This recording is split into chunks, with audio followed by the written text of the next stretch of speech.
So hello friends, आज हम लोग कवर करते हैं आज का करंट अफेयर्स। आज है 18 नवंबर। तो आज जो न्यूज़ इम्पॉर्टेंट हेडलाइन में है उसको हम लोग कवर करते हैं। तो सबसे पहले 10 ईयर्स ऑफ पॉक्सो एक्ट। तो पॉक्सो एक्ट जो कि 2012 में आया था, उसका आज 10 साल कंप्लीट हो गया है। तो उससे रिलेटेड हम लोग देखते हैं कि क्या है हमारे पास कंटेंट। आफ्टर ऑल ये हम लोगों को कहाँ पे जा कर के हेल्प करेगा, जीएस मेंस 2 में, ठीक है, मेंस पेपर 2 में। उसके बाद old pension versus new pension, ये भी जो है ये हम लोगों को गवर्नेंस एक पार्ट होता है जीएस मेंस 2 में, वहाँ पे हेल्प करेगा। और फिर हम लोग देखेंगे सेबी जो है वो फिनफ्लुएंसर्स को रेगुलेट करने वाला है। ये एक नया टर्म हम लोग देखेंगे, फिनफ्लुएंसर्स क्या होता है, ठीक है, फाइनेंशियल इन्फ्लुएंसर्स क्या होते हैं उसको हम लोग देखेंगे। और सेबी उसको रेगुलेट करने वाला है। ये जो है ये इकोनॉमी का पार्ट हो जाएगा जीएस मेंस 3 में, ठीक है। तो आइए अब हम लोग शुरू करते हैं इस चीज़ को। तो सबसे पहले 10 years of POCSO act. POCSO act क्या है? तो पॉक्सो एक्ट मतलब protection of children from sexual offence act 2012। और अभी जब 10 साल हो गया पॉक्सो एक्ट को आए हुए, तो फिर एक एनालिसिस आया है अ डिकेड ऑफ पॉक्सो के नाम से, जिसको किसके द्वारा किया गया है? जल्दी मतलब justice access and lower delays in India के द्वारा ये एनालिसिस किया गया है। तो इस एनालिसिस का क्या क्या फाइंडिंग है, आइए हम लोग जल्दी से देख लेते हैं। तो इसमें क्या दिखाया गया है कि 43.44 ट्रायल्स में किसी भी तरह का न्यायिक हिरासत नहीं होता है, ठीक है। ये किसी भी तरह का न्यायिक हिरासत में जाने से पहले ही 43.44% मामला जो है वो ख़त्म हो जाता है।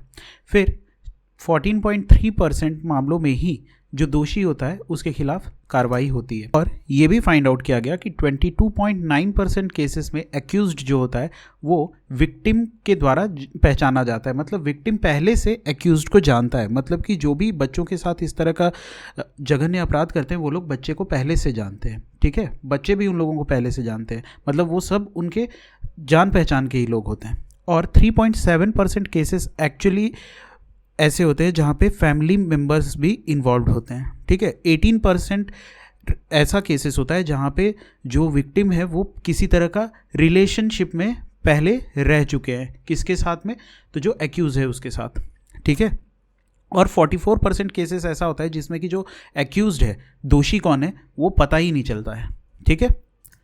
और NCRB national crime record bureau की अगर बात करें तो उसके रिपोर्ट के अनुसार 96% एक्यूज्ड जो होते हैं वो विक्टिम के द्वारा जाने पहचाने होते हैं, मतलब विक्टिम उनको पहले से जानता है, ठीक है।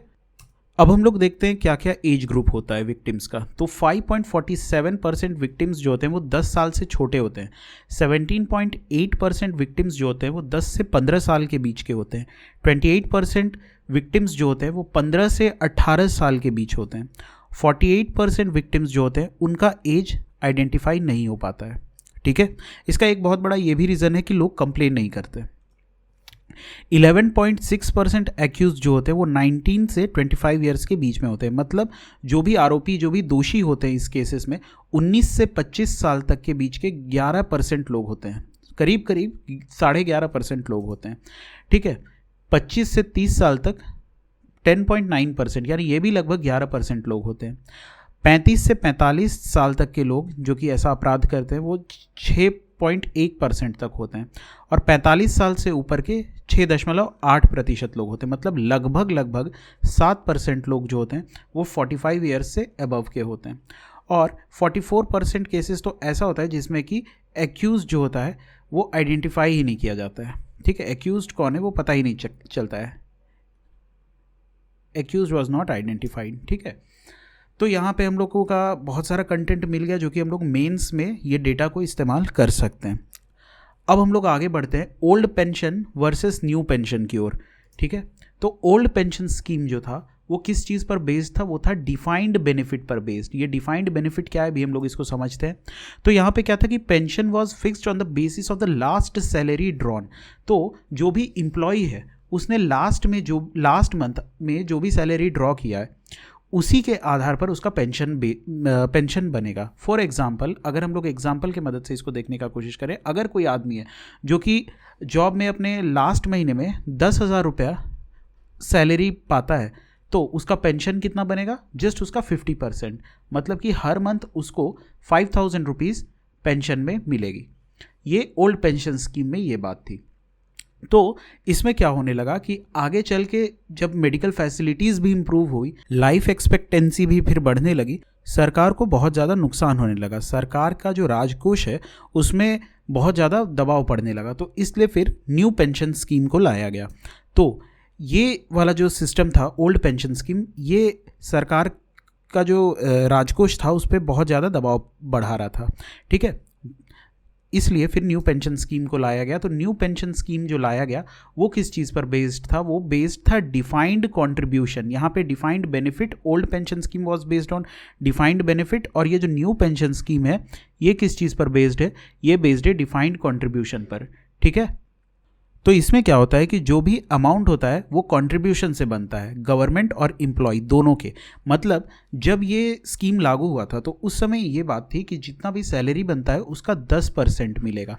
10% मतलब कि 5% इसमें से एम्प्लॉय के ही अकाउंट से काट लिया जाएगा, जो कि उसके जॉब के टाइम पे ही उसका डीएनएस अलावेंसेस वगैरह से काटा जाएगा, और 5% मतलब जितना अमाउंट इधर कटेगा उतना ही अमाउंट इधर से गवर्नमेंट भी कंट्रीब्यूट करेगी। और ये हमेशा चलते रहता है, मतलब जब तक उसका जॉब चल रहा है तब तक ये वाला कटिंग जो है ये होते रहता है। और फिर जब एम्प्लॉय रिटायर होता है तो उस समय जो भी अमाउंट बना हुआ रहता है वो वापस उसको मिल जाता है।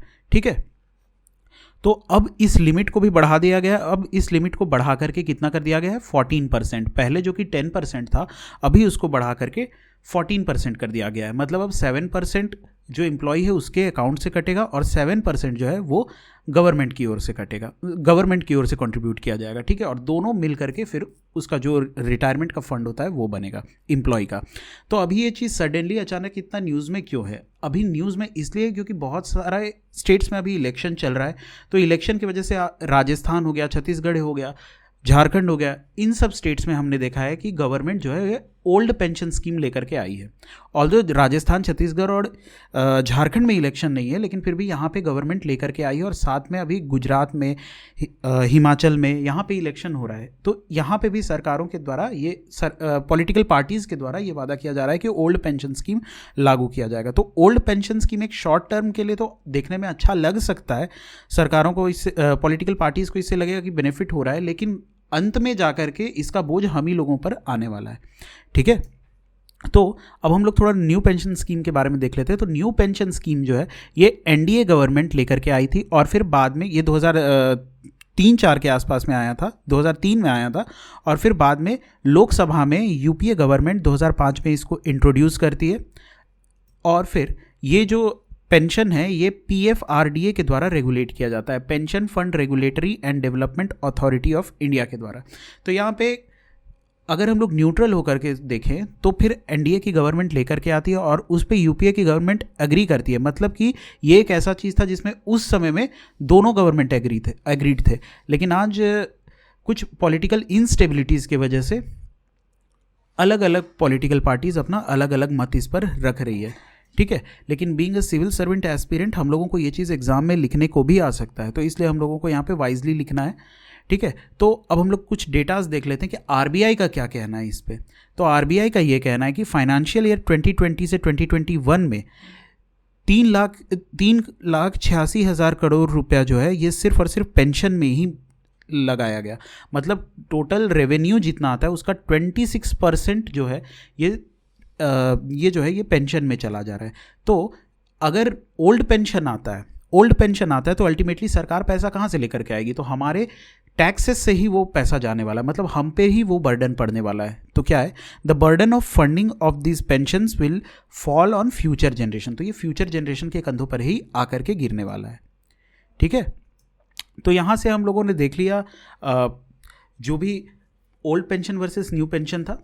अब हम लोग आगे बढ़ते हैं। SEBI is going to regulate finfluencers. ठीक है, तो इसमें थोड़ा सा इंट्रोडक्शन का ज़रूरत है। फिनफ्लुएंसर्स मतलब क्या? ये दो वर्ड से मिलकर के बना है, फाइनेंशियल इन्फ्लुएंसर। ठीक है, फाइनेंशियल इन्फ्लुएंसर्स। तो इन दोनों को जब हम कंबाइन कर देंगे, इन दोनों को जब हम ऐड करेंगे तो हमारे पास क्या आएगा? ये फिनफ्लुएंसर्स। तो एक्चुअली ये फिनफ्लुएंसर्स क्या करते हैं? तो जितना भी मनी मार्केट है, ठीक है, मनी मार्केट क्या है? मनी मार्केट वो जगह है जहाँ पे शेयर्स का खरीद बिक्री होता है। ठीक है, तो एक चीज़ समझिए यहाँ पे, जब कोई कंपनी अपना शेयर इशू करती है, जब कोई कंपनी फर्स्ट टाइम अपना शेयर इशू करती है तो उसको हम लोग बोलते हैं IPO, इनिशियल पब्लिक ऑफर। लेकिन वो तो एक बार ही इशू करती है। अब अगर मान लेते हैं कि किसी को वो चीज़ खरीदना है, वो शेयर खरीदना है, तो वो यहाँ पे तो खरीद नहीं सकता है, क्योंकि यहाँ पे बहुत लिमिटेड लोगों को ही मिलता है। लिमिटेड लोगों को नहीं, मतलब बहुत ही लिमिटेड चांसेस होता है यहाँ पे, ठीक है, शेयर्स मिलने का। तो अगर आदमी को खरीदना है वो शेयर्स, तो फिर वो कैसे खरीद सकता है? वो खरीद सकता है सेकेंडरी मार्केट में, ठीक है। ये हम लोग समझ लेते हैं, ये हो गया प्राइमरी मार्केट, प्राइमरी मार्केट, और एक हो गया सेकेंडरी मार्केट। जैसे कि अगर हम लोगों को कार खरीदना होता है, तो जो नया नहीं अफोर्ड कर सकते वो क्या करते हैं? वो सेकेंड हैंड मार्केट से खरीद लेते हैं, जैसे कि कार्स 24 इस सब से। तो उसी तरह से सेकेंडरी मार्केट एक ऐसा एरिया होता है जहाँ पे जो लोग पहले IPO खरीद लेते हैं, ठीक है, इनिशियल पब्लिक ऑफर में जो लोग शेयर्स खरीद लेते हैं, वो लोग ला करके अपना शेयर यहाँ पे बेचते हैं, ठीक है ना। तो इस मार्केट में, सेकेंडरी मार्केट में, जहाँ पे शेयर का खरीद बिक्री होता है, शेयर का, गवर्नमेंट सिक्योरिटीज़ का भी खरीद बिक्री होता है, ये सब जो होता है उसको हम लोग बोलते हैं क्या? मनी मार्केट, ठीक है, मनी मार्केट उसको हम लोग बोलते हैं। तो सेकेंडरी मार्केट जो होता है उसको रेगुलेट कौन करता है? उसको रेगुलेट करता है सेबी। जैसे बैंकिंग इंडस्ट्री जो भी है, तो बैंकिंग इंडस्ट्री को कौन रेगुलेट करता है? उसको रेगुलेट करता है RBI। उसी तरह से जितना भी ये सेकेंडरी मार्केट है, जैसे कि बॉम्बे स्टॉक एक्सचेंज हो गया, नेशनल स्टॉक एक्सचेंज हो गया, ये सब क्या है? ये सब सेकेंडरी मार्केट है। यहाँ पे क्या होता है? यहाँ पे शेयर्स का खरीद बिक्री होता है। तो इनको रेगुलेट करने वाला जो अथॉरिटी है वो कौन है? वो है सेबी, ठीक है। तो सेबी क्या करने वाली है? अब जितने भी ये फाइनेंशियल इन्फ्लुएंसर्स हैं उन लोगों को कंट्रोल में लाने के लिए गाइडलाइन लेकर के आ रही है। तो जैसे कि आप लोगों को मालूम होगा, ये जो हर्षद मेहता स्कैम हुआ था 1992 वाला, उस पर मूवी भी आई थी, तो उसमें हम लोगों ने देखा था कि किस तरह से बुल और बियर का कॉन्सेप्ट है। तो बुल मतलब कौन? बुल वो लोग होते हैं जो लोग शेयर मार्केट में किसी भी चीज़ का, किसी भी शेयर का प्राइस को अप ले करके जाते हैं, और बियर वो लोग होते हैं जो लोग मार्केट में जो प्राइस है उसको डाउन लेकर के आते हैं, ठीक है। तो किसी भी तरह का र्यूमर अगर मार्केट में उड़ जाए, तो फिर र्यूमर उड़ जाने से भी मार्केट का पोजीशन गड़बड़ हो सकता है।